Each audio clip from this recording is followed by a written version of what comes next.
Praise the lord. Sajeevahini వీక్షకులందరికీ ప్రభు రక్షకుడైన యేసుక్రీస్తు నామములో వందనాలు తెలియజేస్తున్నాను. ఈరోజు ఎంతో సంతోషకరమైన దినముగా ఉన్నదని నేను భావిస్తున్నాను. అలాగే మనం ఉన్నది ఈరోజు ఆఖరి రోజు 10 రోజుల ఉపవాస ప్రార్థనలో మనం ఉంటున్నది. ఆఖరి రోజు ప్రార్థనలో మనం ఉన్నాము. మరి ఆఖరి రోజు అనగానే అందరికీ ఒక సంతోషం అనేది తప్పకుండా కలుగుతుంది. అంటే ఈ రోజుకి ఈ యొక్క ప్రార్థనలు అయిపోతాయి. ఈ రోజు నుంచి మన జీవితంలో నూతన కార్యములు ప్రారంభమవబోతున్నాయని ఒక నిరీక్షణలో మనము అడుగుపెట్టిన వారమే ఉన్నాము. అందుని బట్టి దేవునికి స్తోత్రములు చెల్లిస్తున్నాము. అలాగే మరి ఈ యొక్క 10 రోజులు దేవుడు మనతో మాట్లాడిన మాటలు మనల్ని ఎంతగానో బలపరిచాయని నమ్ముచున్నాను. ఈ 10 రోజులు దేవుని మాటలు మనల్ని ఎంతగానో ధైర్యపరిచి ఈ లోకంలో మనల్ని ఎలా పరిశుద్ధులుగా ఉంచుకోవాలి, అలాగే మరి మనల్ని ఎలాగ మనము ధైర్యంగా ఉంచుకోవాలి, ఎలాగ మనం దేవుని చిత్తాన్ని ప్రకారంగా నడుచుకోవాలి, ఎలాగ మనం దేవునిలో లోతుగా నాటబడాలి అనే ఎన్నో అంశాలతో మనము బలపరచబడ్డామని నేను నమ్ముచున్నాను. తప్పకుండా దేవుని కార్యము మన జీవితంలో ఉండబోతుంది. 10 రోజుల తర్వాత మరి దేవుని గొప్ప కార్యాలు ప్రతి ఒక్కరూ చూడబోతున్నారు. ఈ వాక్యాలను విని మరి విశ్వసించి దాని ప్రకారంగా నడిచే ప్రతి ఒక్కరు కూడా గొప్ప కార్యాలు వారి జీవితంలో చూడబోతున్నారు. ఈరోజు కూడా ఇలాగే యేసు మన కొరకు చేసిన గొప్ప కార్యాన్ని మరి చూసి మరి సంతోషంతో నీ జీవితంలో ఒక గొప్ప బహుమానాన్ని పొందిన కొందరి స్త్రీల గురించి మనం ఈరోజు చూసుకుందాము. మరి మనము చూసే ముందు ఈ వాక్యానికి వెళ్ళే ముందు ఒక చిన్న ప్రార్థన చేసుకొని మన హృదయాన్ని సిద్ధపరచుకుందాం. సర్వశక్తుడా, మహోన్నతుడా, జీవగలిగిన తండ్రి, పరలోకపు రాజా, నీ నామాన్ని స్తుతిస్తున్నాము, ఘనపరుస్తున్నాము, మేంపరుస్తున్నాం. గొప్ప దేవుడైన మా గొప్ప తండ్రి నాయన, నీవు మంచి స్నేహితుడవి స్వామి. దేవా, నువ్వు మంచి తని నాయన. దేవ, మరి ఒక మంచి స్నేహితుడు, ఒక మంచి తండ్రివి, ఒక మంచి తల్లివి స్వామి. మమ్మల్ని ఆదరించే దేవుడు తండ్రి, నిన్నే స్తుతిస్తున్నాం, ఘనపరుస్తున్నాము తండ్రి. మా కొరకు ఎన్నో గొప్ప కార్యములు చేసిన గొప్ప దేవ, నిన్నే స్తుతిస్తున్నాము, ఘనపరుస్తున్నాము తండ్రి. దేవా, మరి ఈ రోజుని ప్రభా మీరు ఆశీర్వదించండి. ఈ రోజుని ప్రభా ఈ యొక్క కార్యక్రమాన్ని మీరు ఆశీర్వదించండి స్వామి. ఈ కార్యక్రమంలో ప్రభా ఆది నుంచి అంత్యం వరకు తండ్రి మీ యొక్క ప్రసన్నతలో మమ్మల్ని ఉంచండి స్వామి. నన్ను కార్యక్రమాన్ని వింటున్న ప్రతి ఒక్కరిని మీరు జ్ఞాపకం చేసుకోండి. వారిని తండ్రి నేను వారిలో ప్రభా ఈ వాక్యము తండ్రి మరి మంచిగా లోతుగా నాటబడుటకు సహాయం చేయండి. వాక్యం చెప్తున్న నన్ను కూడా మీ చేతికి అప్పచెప్తున్నాను స్వామి. మీరే ప్రభానైనా నన్ను కూడా బలపరిచి మీ యొక్క నేను వాక్యానికి తండ్రి మీ యొక్క నోటి బూరగా నన్ను వాడుకోమని ప్రార్థిస్తున్నాను తండ్రి. అలాగే దేవా, ఈ యొక్క ఆఖరి రోజు ప్రభా ఒక నూతన నిరీక్షణని మా జీవితాల్లో మీరు కలిగించి నైనా ఈ యొక్క ఆఖరి రోజుని ప్రభా నేను సంతోషకరంగా నీ సన్నిధిలో మేము గడుపుటకు నేను మా అందరినీ సిద్ధపరిచి మా హృదయాలను మీరు దర్శించి మమ్మల్ని ధైర్యపరిచి నడిపించమని యేసయ్య అతి పరిశుద్ధ నామమున ప్రార్థించి వేడుకొని పొందినాము తండ్రి, ఆమేన్. మనము మరి వాక్యానికి వెళ్దాము. సో ఈరోజు మనం చూడబోతున్న మరి అంశము మరి గొప్ప నిరీక్షణ మీద మనకు ఉన్నదన్నమాట. సో ఈరోజు మనకున్న అంశం మరి గొప్ప నిరీక్షణ మీద ఉన్నది. అయితే ఈ యొక్క వాక్యానికి వెళ్దాము. మత్తయి సువార్త 27వ అధ్యాయము 61వ వచనమండి. మత్తయి సువార్త 27వ అధ్యాయము 61వ వచనము. మగ్దలేని మరియయు వేరొక మరియయు అక్కడే సమాధికి ఎదురుగా కూర్చొని ఉండిరి. మగ్దలేని మరియయు వేరొక మరియయు అక్కడే సమాధికి ఎదురుగా కూర్చుండి ఉండిరి. సో వాళ్ళు మగ్దలేని మరియు మరి వేరొక మరియ అక్కడ సమాధికి ఎదురుగా కూర్చుని ఉండిరి. అలాగే మనము లూకాసు వార్త 23వ అధ్యాయము 55వ వచనం చూసుకుందాము. లూకాసు వార్త 23వ అధ్యాయము 55వ వచనం చూసుకుందామండి. అక్కడ చూస్తామంటే మరి మనము వారు ఇదే మగ్దలేని మరియా వీరి మరి దేవుని కొరకు మరి యేసయ్యని పాతి పెట్టిన తర్వాత సో వారు అక్కడే మరి వారు ఎప్పుడైతే మనం అరిమతయుడైన యోసేఫు మరియు నికోదేమ వీరిద్దరు వెళ్ళి సో దేవుని ఒక శరీరాన్ని యేసయ్య మరణించిన తర్వాత, దీని ముందు మనం చూస్తామంటే మరి యేసయ్య మరణించిన తర్వాత వీరు వెళ్ళేసి సిలువ మీద ఉన్న యేసయ్యని అరిమతయ అయిన యోసేఫు, ఈయన ఒక రిచ్ పీపుల్, ఒక ఒక ధనవంతుడు అనమాట తను. సో తనకి యేసుని మరి తీసుకొచ్చి మరి పాతి పెట్టాలనే ఒక ప్రేరేపణ కలిగింది. సో అప్పుడు తను వెళ్ళి అక్కడున్న రాజుకి వెళ్ళి నేను ఇట్లా మరి యేసయ్య ఒక శరీరాన్ని నేను తీసుకెళ్తానని మరియు తను అడిగినప్పుడు తనకు ఆ పర్మిషన్ ఇవ్వబడినప్పుడు తను తీసుకొని మరి అక్కడి నుంచి వస్తారు. అలాగే యేసు మరణించేటప్పుడు సిలువ వేయబడినప్పుడు ఎంతోమంది మరి దూరం నుంచి తనని చూస్తూనే ఉన్నమాట. ఈ యొక్క సిలువ వేయబడ్డాన్ని మరి చూస్తూనే ఉన్నారు. ఎంతోమంది స్త్రీల గుంపు అక్కడ నుంచి నిలబడి చూస్తూనే ఉన్నదని మనము వాక్యంలో చదువుకుంటూ ఉంటాం అనమాట. అయితే అక్కడ ఆ స్త్రీలు ఎవరైతే మరి వారిని చూస్తున్నారు, యేసయ్య మరి చనిపోయేంత వరకు వారు వేచి ఉన్నారు. అలాగే అరిమతయుడైన యోసేఫ్ మరి వెళ్ళి ఆ శరీరాన్ని తీసుకొని రావడం కూడా వాళ్ళు గ్రహించారు. కాబట్టి వారు కూడా ఆ ఒక యేసయ్య శరీరాన్ని వారు వెంబడిస్తూ వచ్చి అక్కడ ఉంచబడిన ఒక నూతన సమాధిలో యేసయ్య శరీరాన్ని మరి ఉంచినప్పుడు వీరందరూ కూడా దాన్ని చూస్తూనే ఉన్నారనమాట. ఎలా ఉంచబడ్డది, ఎలా మరి తనని ఆ బాడీని మరి ఉంచుతున్నారు, ఒక క్యూరియాసిటీ. ఎందుకంటే వీరందరూ కూడా అక్కడున్న స్త్రీలందరూ కూడా యేసయ్యతో పాటు నడిచిన వారు, యేసయ్యని గొప్ప కార్యాలు చేస్తుండగా చూచిన ఒక స్త్రీల గుంపు అయి ఉన్నదనమాట. అయితే ఇక్కడున్న గుంపు ఎవరైతే ఉన్నారంటే వారు మరియలైన మేరీ మగ్దలైన మరియా మరియు ఇంకొక మరియా. ఆ మగ్దలైన మరియా మనకు అందరికి తెలిసినట్టుగా తను యేసు స్వామి ద్వారా విడుదల పొందిందనమాట. 7 దయ్యములు తన నుండి మరి తరిమివేయబడ్డాయి. అలాగే తను ఒక విడుదల పొందిందనమాట. అలాగే ఇంకొక మరియా ఎవరంటే మరి యేసయ్య గారి తల్లి అయిన మరియా ఒక సహోదరి అయి ఉంటుందన్నమాట. ఇంకొకరు మరి సలోమి అని మరి మన జబదీయ కుమారులైన జేమ్స్ మరియు జాన్, యోహాను మరియు యాకోబు గారి తల్లి అయిన సలోమి.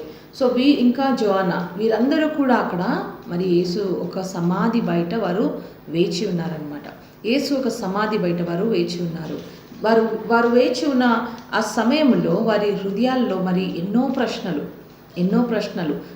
మరి వారు ఏదో గొప్ప కార్యం ఇక్కడ జరగబోతుందనే ఒక నిరీక్షణతో వారు వేచి ఉన్నారనమాట.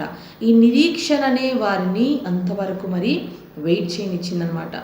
ఈ నిరీక్షణనే వారిని అంతవరకు ఆ సమాధిలోకి వెళ్ళిన యేసయ్యని మరి యేసయ్య వైపు ఎదురు చూస్తూ ఉండేలాగా చేసింది ఎవరంటే మరి ఇదే నిరీక్షణ అనమాట. ఈ నిరీక్షణ ఎలా వచ్చింది తన వారికి అనంటే మరి వారు ఇన్ని రోజులు యేసయ్యతో పాటు నడిచినప్పుడు యేసయ్య మాటలు వారు వింటూ వచ్చారు. యేసయ్య మరణాన్ని కూడా అక్కడ కొంతమంది గ్రహించి ఉన్నారు. అలా యేసయ్య మరణిస్తారని కూడా తెలుసు. కానీ యేసయ్య పునరుత్థానం గురించి కూడా వారికి చెప్పి ఉన్నారనమాట.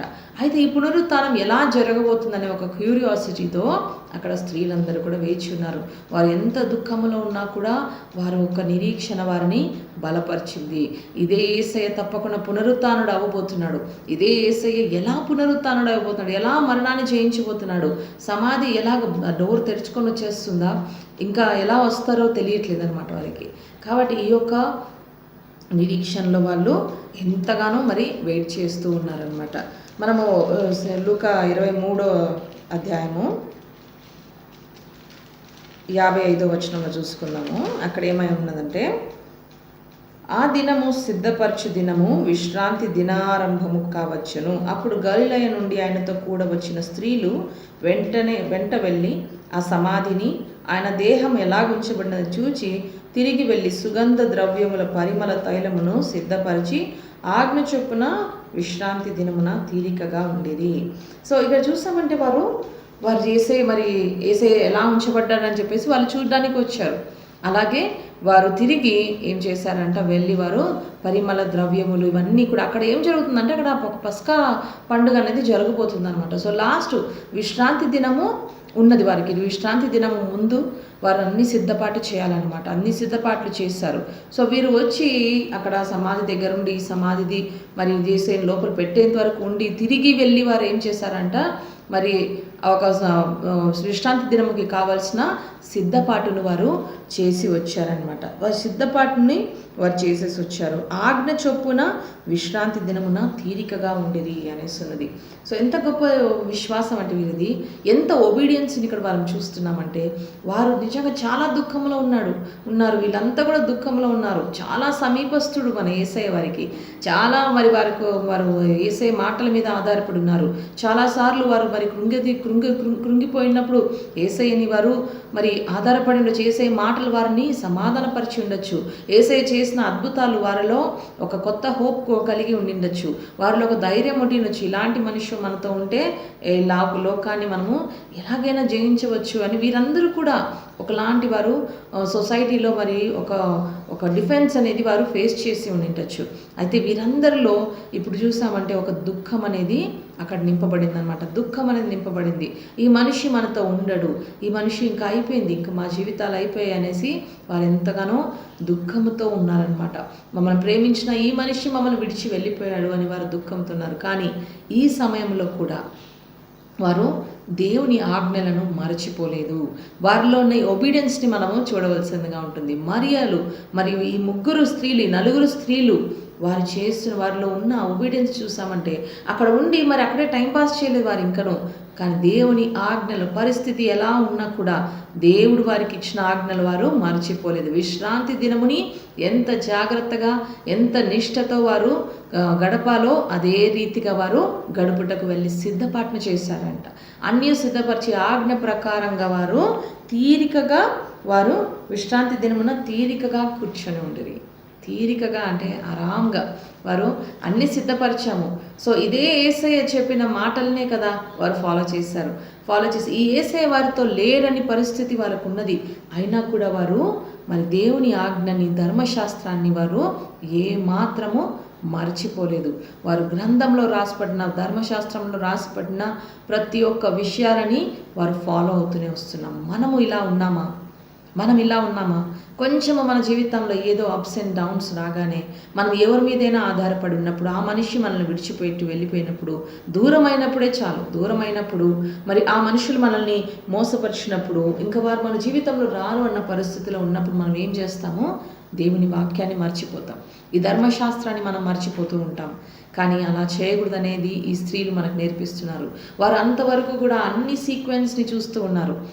అక్కడ యేసయ్య తిరిగి వచ్చినా కూడా ఈ యొక్క మనుషులకి కనపడిన ఆ రాజు మనుషులకి కనపడిన అక్కడ ఉన్న జనులు అంత క్రూరంగా యేసయ్యని మరణానికి సిలువకి వేశారనమాట.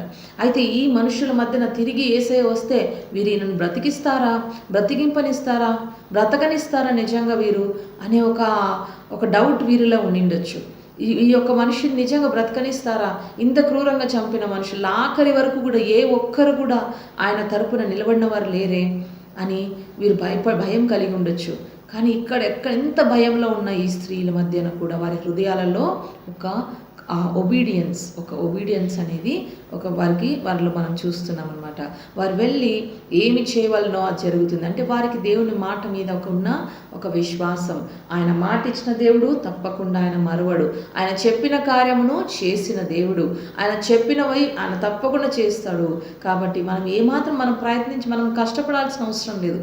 ఆయన చెప్పిన మాట ఆ సమయంలో ఆయన ఎలాగైనా జరగనిస్తాడనే ఒక విశ్వాసం వీరిలో మనం చూస్తున్నాం. ఒక నిరీక్షణ వీరి వల్ల మనం చూస్తున్నాం. వీరు ఒక నిరీక్షణలో ఉన్నారు. నిజంగా చెప్తున్నారు కదా, ఎన్నోసార్లు చనిపోయిన వారిని కూడా బయటికి లేపించారు. అలాగే మనం చూస్తామంటే లాజరు విషయంని వారు బాగా గుర్తుంచుకొని ఉండొచ్చు. అక్కడ ఉన్న మరి జనులందరికీ కూడా లాజరు అనేది ఒక గొప్ప మిరాకల్, అది ఎవరు చేయలేని మిరాకల్. ఇలాంటి పనినే ఆయన ఒక్క మాట చేత లాజరు బయటికి అనగానే ఒక్క మాట చేత అద్భుతం చేసిన ఈ యేసయ్య ఆయన బయటికి రాలేడా అనే ఒక నిరీక్షణ వారిలో బలంగా నిలబడిందంట. ఆ నిరీక్షణనే వారిని అక్కడ తీరికగా కూర్చొని చేసిందనమాట. అదే నిరీక్షణ వారిని సమాధి బయట కూర్చోడానికి చేసింది. వారు వెళ్ళి వారి ఇళ్ళల్లో కాదు, సమాధి బయట వారు వేచి ఉన్నారంట. అక్కడే వారు కూర్చొని ఉన్నారంట. ఎంత గొప్ప నిజంగా. ఎన్ని పనులు ఉంటాయి వారికి పస్కా పండగ అంటే, అవన్నీ కూడా ముగించుకొని తిరిగి దేవుని సన్నిధికి ఇక్కడ యేసయ్య దగ్గరికి వచ్చి వారు కూర్చొని ఉన్నారనమాట. యేసయ్య ప్రసన్నత వారికి కావాలి, యేసయ్య ఉన్న ప్రజెన్స్లో వారు ఉండాలని వారు ఆశపడుతూ ఉన్నారనమాట. ఈ స్త్రీలలాగా మనం ఉంటున్నామా?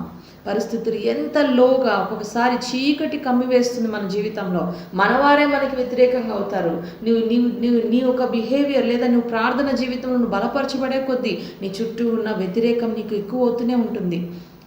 నీ పరిస్థితి ఎలా ఉంటుందని నాకు యేసయ్య ఉంటే చాలు, ఇంకెవ్వరు వద్దు అనే పరిస్థితి ఉంటుంది.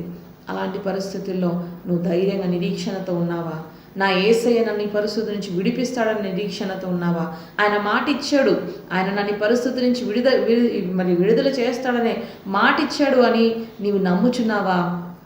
అయితే దాన్ని అలాగే పట్టుకోను, నువ్వు నిరీక్షణని పట్టుకోను, నిరీక్షణలు నిలబడు, నిరీక్షణను దృఢపరచబడు. ఎందుకని నీ నిరీక్షణ వ్యర్థము కాదు. ఎందుకంటే ఇదే మగ్దలేని మరియా, సలోమి, జోనా వీరందరూ ఒక నిరీక్షణతో వారి పనులు వారు చేసుకుంటూ ఉన్నారు. వారి పనులు వారు చేస్తూ వచ్చారు. వారు ఈ లోకంలో ఏమి జరగాలో, అక్కడ ఏమి జరగవలసి ఉన్నదో అవన్నీ కూడా వారు చేస్తూనే ఉన్నారు. ఎక్కడ కూడా వారి సేవని, వారు దేవుని పట్ల చూపిస్తున్న ఒక వినయాన్ని, ఒక ఒబీడియన్స్ని వారు ఎక్కడ మర్చిపోలేదు. ఈరోజు నువ్వు నేను కూడా ఇలాగే ఉండాలి. మన పరిస్థితులు అయిపోయి ఇంకా లేదు, ఇంకా నిరీక్షణ అనేది మనకి ఒక్కొక్కసారి కొన్ని భయంకరమైన రోగములు మన జీవితంలో మనకి ఎంతోమంది మన చుట్టూ ఉన్న వారి జీవితంలో వస్తూ ఉంటాం. ఎన్నో ప్రేయర్ రిక్వెస్ట్ మనం చూస్తూ ఉంటాం కదా.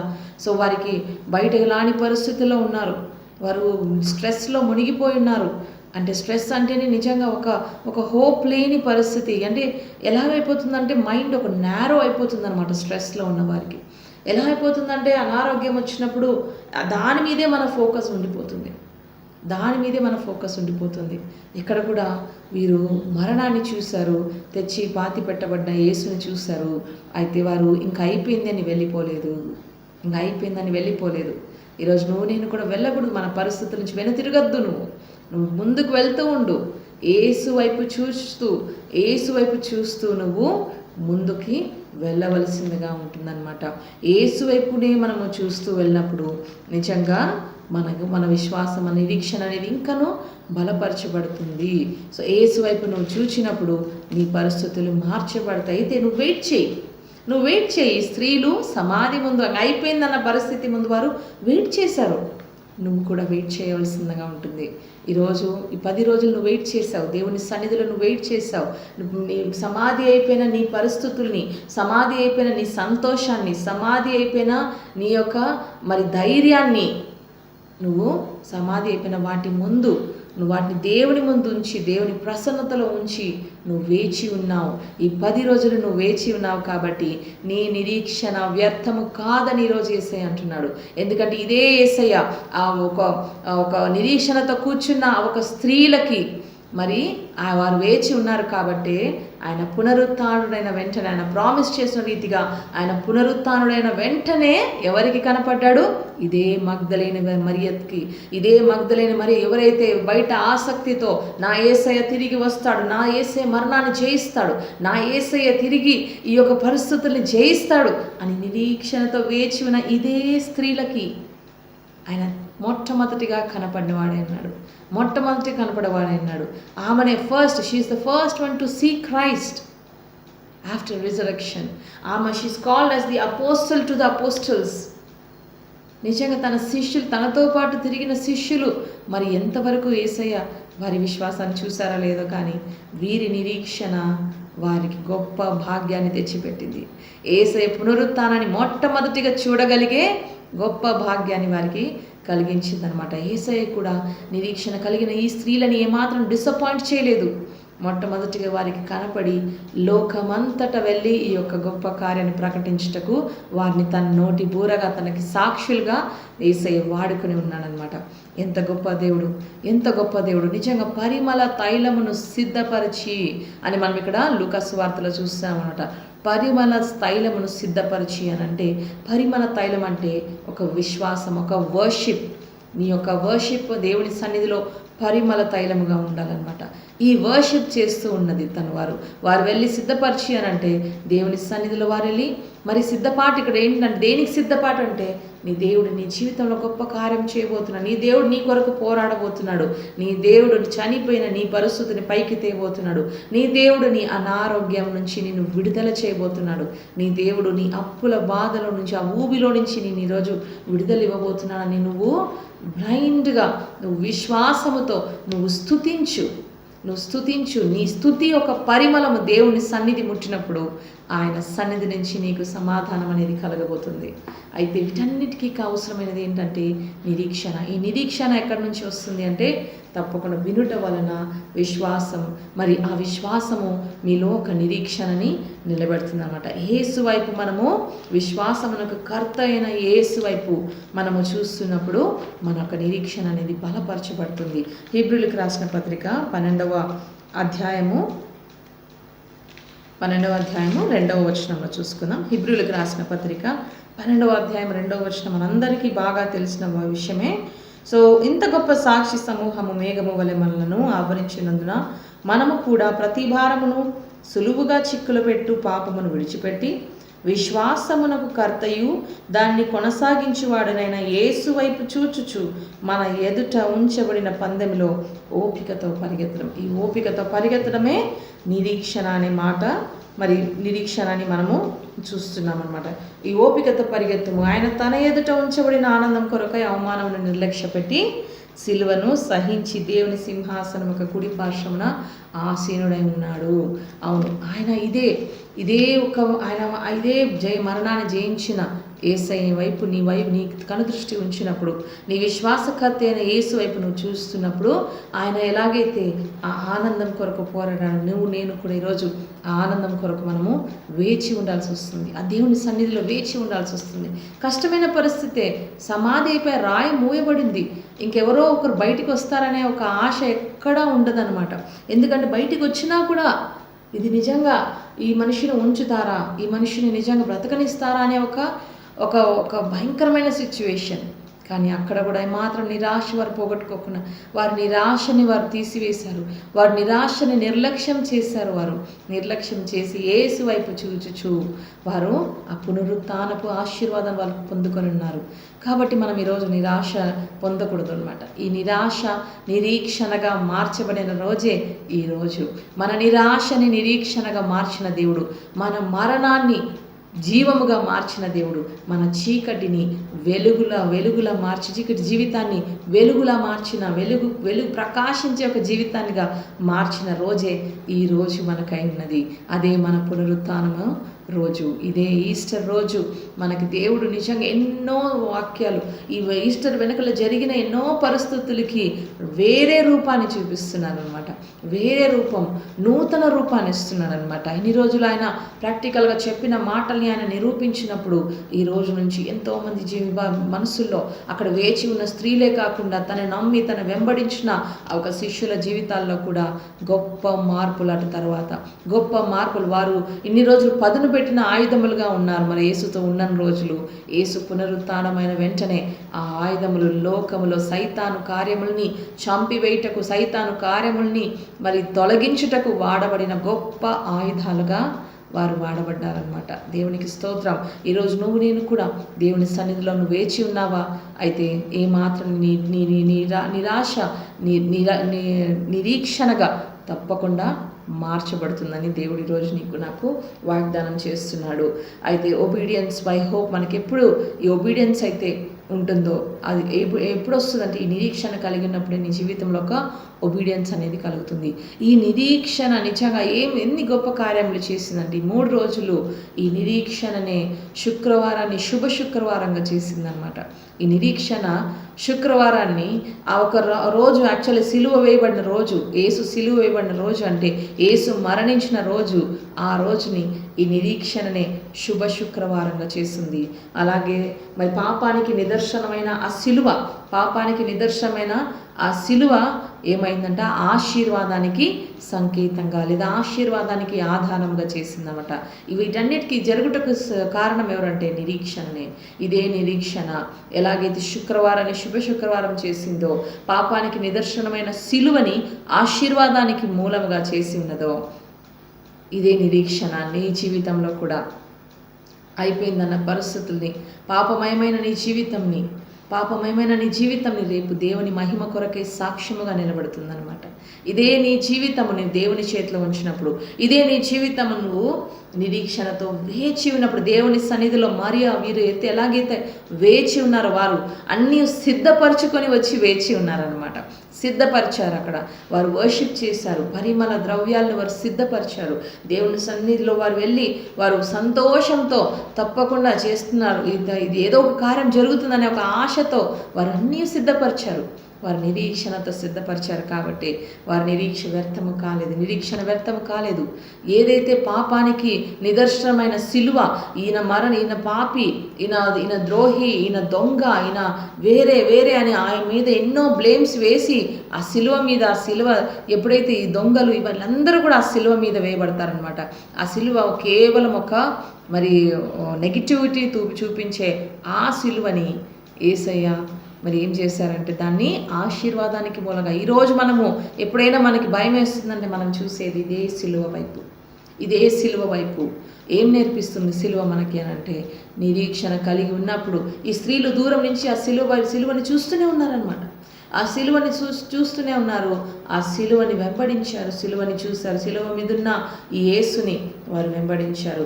సిలువని ఆశీర్వాదానికి మూలంగా మార్చిన ఇదే యేసుని వారు వెంబడించారు. కాబట్టి వారు డిసప్పాయింట్ అవ్వలేదు. ఈరోజు నిజంగా ప్రియమైన దేవజనులారా, ఈరోజు మనతో దేవుడు మాట్లాడుతున్న మాట ఇదే. సో వారు ఎలాగైతే నా ప్రసన్నతలో కూర్చొని వేచి చూశారో, నీవు కూడా నీ దుఃఖ పరిస్థితుల్లో ఇంకా అయిపోయింది, సమాప్తం అయిపోయిందన్న పరిస్థితుల్లో నీవు నా కొరకు వేచి ఉండి నా ప్రసన్నతలో నువ్వు ఉండు. నేను నిన్ను ధైర్యపరుస్తాను. నేను మాట ఇచ్చి మరువను. నేను మాట ఇచ్చే మాత్రం మరువను.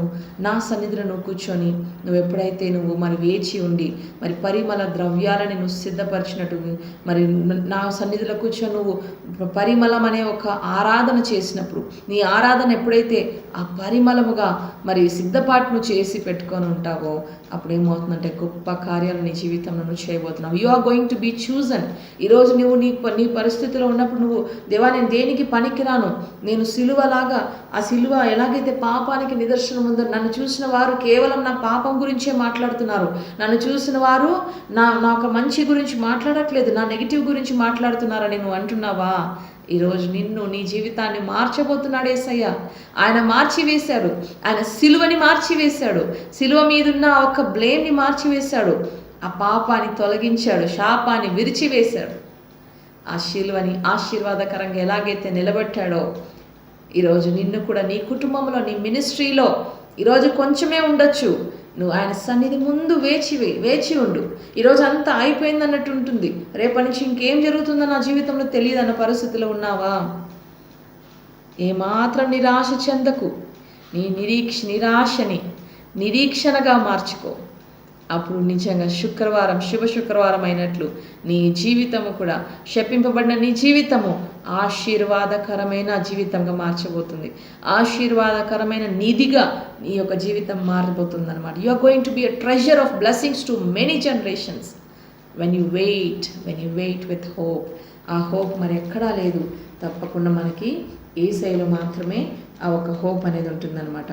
మనం అలాగే ఇర్మియా గ్రంథము 29వ అధ్యాయము 11వ వచనంలో చూసామంటే, ఇర్మియా గ్రంథము 29వ అధ్యాయము 11వ వచనంలో చూస్తే దేవుని వాక్యం ఇలా చెబుతుంది, నేను మిమ్మును గూర్చి ఉద్దేశించిన సంగతులను నేనెరుగుదును, రాబో కాలమందు మీకు నిరీక్షణ కలుగునట్లుగా అవి సమాధానకరమైన ఉద్దేశములే కానీ హానికరమైనవి కాదు. ఇది యెహోవా వాక్కు. ఇక్కడ దేవుడు అంటున్నాడు, నేను మీరు ఉద్దేశించిన సంగతులు నేను ఎరుగుదును. మీకు ముందు ఏం జరగబోతుందో, ఈరోజు మీ పరిస్థితి ఇలా ఉంది, కానీ ముందు ఏం జరగబోతుందో నాకు తెలుసు. కాబట్టి నన్ను నమ్మని, నాలో ధైర్యంగా ఉండండి, వేచి ఉండండి నా సన్నిధిలో. ఏ మాత్రం నిరాశ చెందకు. ముందున్న ఉద్దేశించిన సంగతులు నేను ఎరుగుదును. రాబో కాలమందు మీకు నిరీక్షణ కలుగునట్లు అవి సమాధానకరమైన ఉద్దేశములే కానీ హానికరం. ఇక్కడ మళ్ళీ ఒక అష్యూరెన్స్, ఎందుకంటే మనిషి సందేహపడతాడనమాట.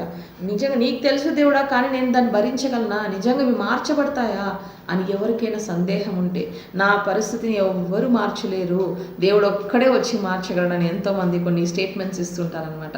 అవును, వారి మనస్థితి అలా ఉన్నది, ఆ పరిస్థితిలో తప్పులేదు. అలాంటి వారికే ధైర్యం ఇచ్చే మాట ఈ మాట ఉన్నది. నేను మిమ్మల్ని గురించిన ఉద్దేశించిన సంగతిలో నేను ఎరుగుదును. రాబో కాలమందు మీరు నిరీక్షణ కలుగునట్లుగా అవి సమాధానకరమైనవిగా ఉన్నాయని యెహోవా వాక్యం. ఉద్దేశములే కానీ, సమాధానకరమైన ఉద్దేశములే కానీ హానికరమైనవి ఏమాత్రం కావు. ఈరోజు నీకు నీ ఫ్యూచర్లో హాని కనపడుతుందేమో, ఈరోజు నీ ఫ్యూచర్ నీకు యూస్లెస్గా కనపడుతుందేమో, బట్ దేవుడు ప్రామిస్ చేస్తున్నాడు, నీ యొక్క ఫ్యూచర్ నా చేతిలో ఉంది, నీ యొక్క పెళ్లి విషయము నా చేతిలో ఉంది, నీ యొక్క జాబ్ నా చేతిలో ఉంది. ఇవన్నీ నాకు తెలుసు. నువ్వు ఎక్కడ పోయి నిలబడబోతున్నావు నాకు తెలుసు. నువ్వు ఏ ఇంట్లోకి వెళ్ళి మరి నువ్వు వెళ్ళబోతున్నావో నాకు తెలుసు. నువ్వు ఏ చదువుకు వెళ్ళబోతున్నావో కూడా నాకు తెలుసు. నీ మినిస్ట్రీ ఎంత గొప్పగా ఉండబోతుందో కూడా ఈ 10 రోజుల తర్వాత నాకు తెలుసు. బిడ్డ, నువ్వు నా మీద విశ్వాసం ఉంచు. ఎందుకంటే తప్పకుండా అవన్నీ కూడా నీకు హానికరమైనవి ఏమాత్రం కాదు. తప్పకుండా అది మేలు కలిగించే ఆలోచనలే అని మరి ఒకసారి దేవుడు ఈరోజు నీకు ప్రామిస్ చేస్తున్నాడు. ఈ 10 రోజులు ఉపవాస ప్రార్థనలో మరి మీరు దేవుని సన్నిధిలో పగలు రాత్రి వేచి ఉన్నారు. ఇదే మరియలు ఎలాగైతే వేచి ఉన్నదో అదే రీతిగా మీరు వేచి ఉన్నారు. కాబట్టి ఈరోజు దేవుడు ఎలాగైతే సమాధిని చీల్చి, ఆయన సమాధిని తెరచి మరి ఎలాగైతే ఆయన పరలోకానికి ఎత్తబడ్డాడో, ఎలాగైతే మహిమ స్వరూపానికి వచ్చాడో, ఈరోజు నీ జీవితము కూడా మరి కుళ్ళిపోవాల్సిన పరిస్థితి నుంచి అది మహిమకరంగా పరిమళముగా ఎంతోమందికి ఉపయోగపడే పరిమళముగా దేవుడు మార్చబోతున్నాడనే గొప్ప ప్రామిస్ని ఈరోజు దేవుడు మీకు నాకు ఇస్తున్నాడు అనమాట. కాబట్టి మనము కేవలం దేవుని వైపు చూస్తూ వారు ఎన్ని రోజులు మరియ మగ్దలేని మరియ తనకున్న ఒక రిసోర్స్ ద్వారా తను మినిస్ట్రీని సపోర్ట్ చేస్తూ వచ్చింది. అంత సరిపోయిందని తను అనుకొని వెళ్ళిపోయిందా? లేదు. తన మంచి కార్యాలను తను ఆధారం చేసుకోలేదు. తను దేవుని సేవ కొరకు, దేవుని రాజ్యం కొరకు తను ఏమేం చేసిందో వీరందరూ కూడా మరి దేవునితో పాటు పరిచర్లకు వెళ్ళిన వారే. అయితే నా పరిచర్య చాలు నన్ను నిరీక్షణ, నా పరిస్థితులు మార్చడానికి అని నీ పరిచర్యల మీద నువ్వు ఆధారపడి ఉంటే, నీ యొక్క మంచి కార్యాల మీద నువ్వు ఆధారపడి ఉంటే అవి వ్యర్థమని ఈరోజు ఈ స్త్రీలు మనకు నిరూపిస్తున్నారు. వారి పరిచర్య మీద ఆధారపడలేదు, కానీ ఆ సమాధిలో ఉన్న యేసు మీద వారు ఆధారపడ్డారు. ఆ సమాధిలో ఉన్న యేసు వైపు వారు చూచారనమాట. సమాధిలో పెట్టబడిన యేసు వైపు చూస్తున్నారు. ఈరోజు నీ పరిస్థితి సమాధిలాగా ఉన్నదా? ఆ సమాధి నిన్ను ఆ సమాధిలో నీకు తోడై ఉన్న యేసు వైపు నీ కనులు ఎత్తి చూడు. తప్పకుండా గొప్ప కార్యాన్ని నువ్వు చూడబోతున్నావు. ప్రియ దైవజనులారా, ఈరోజు పునరుత్థాన దినములు మనము తిరిగి మరొకసారి పునరుత్థానాన్ని దేవుడు మనకి ఇచ్చినందుకై దేవుని మనం స్తుతిస్తూ ఘనపరుస్తూ, ఈరోజు దేవుడు ఇచ్చిన ఈ నిరీక్షణ గురించి మనకు నేర్పించిన ఈ మాటల్ని మనము జీవితంలో మనము వాటిని అక్వైర్ చేసుకుంటూ, వాటిని రిసీవ్ చేసుకుంటూ, వాటిని ఫాలో చేయగలిగే శక్తిని, బలమును దేవుడు మనకి అందరికీ దయచేయనుగాక. ప్రార్థన చేసుకుందామండి. సర్వస్థుతులకు పాత్రుడా, మహోన్నతుడా, జీవం కలిగిన తండ్రి, పరలోకపు రాజ, మమ్మల్ని ఇంతగానో నైనా నీ యొక్క సన్నిధిలో ప్రభా ఇంతవరకు నైనా బలపరిచినైనా నడిపించిన రీతిని బట్టి మిమ్మల్ని స్తుతిస్తున్నాం తండ్రి. దేవానైనా గొప్ప నిరీక్షణ వెనకల ప్రభా గొప్ప మనిషి తండ్రి మీరున్నారు స్వామి. గొప్ప నిరీక్షణకి ముందు ప్రభా గొప్ప కార్యములు జరగబోతున్నాయి ప్రభా.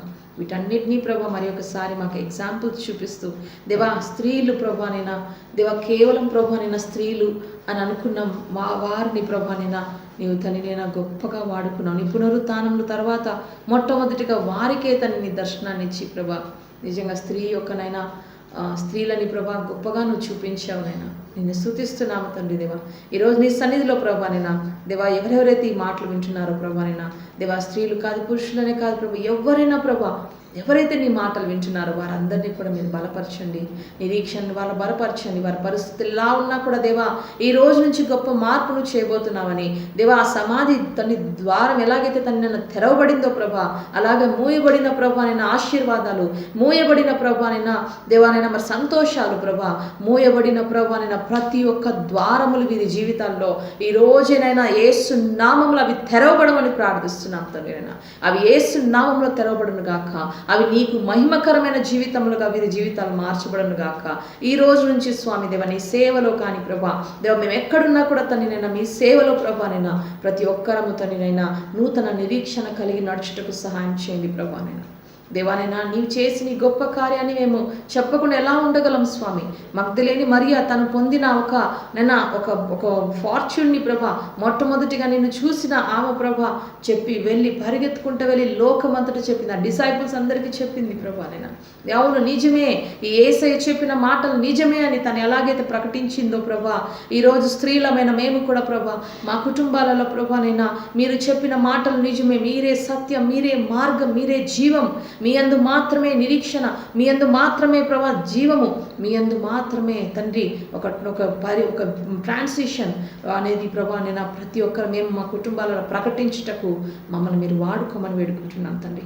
మగ్దలేని మరియా వీరందరూ వేచి ఉన్నట్టుగా మేము వేచి ఉన్నాం స్వామి దేవా. వారిని మీరు వాడుకున్న రీతిగా మమ్మల్ని కూడా మీరు వాడుకోండి స్వామి. ఈ రోజు నుంచి స్వామి ప్రతి ఒక్క స్త్రీల జీవితంలో తనని ఒక మార్పుని దయచేయండి. వారు ఉన్న చోటే వారు నీ యొక్క మినిస్ట్రీ కొరకే వాడబడటకు సాయం చేయండి. వారిలో ఉన్న తలాంతుల్ని నీ యొక్క నేను సేవకే వాడబడటకు నేను మీరే కృప చూపించండి ప్రభా, కృప చూపించండి ప్రభా. అన్నిటికీ ధైర్యము కావాలి స్వామి. నేను ధైర్యంగా తని వారు ముందుకెళ్ళటకు నేను వారిలో నిరీక్షణని బలపరచమని బ్రతిమలాడి వేడుకుంటూ మరొకసారి 10 రోజులు స్వామి మమ్మల్ని అందరినీ బలపరిచి నడిపించావు స్వామి. నీ వాక్యముతో ధైర్యపరిచావు స్వామి. నేను వాక్యం అనే ఆహారంతో మనం పోషించావు దేవా.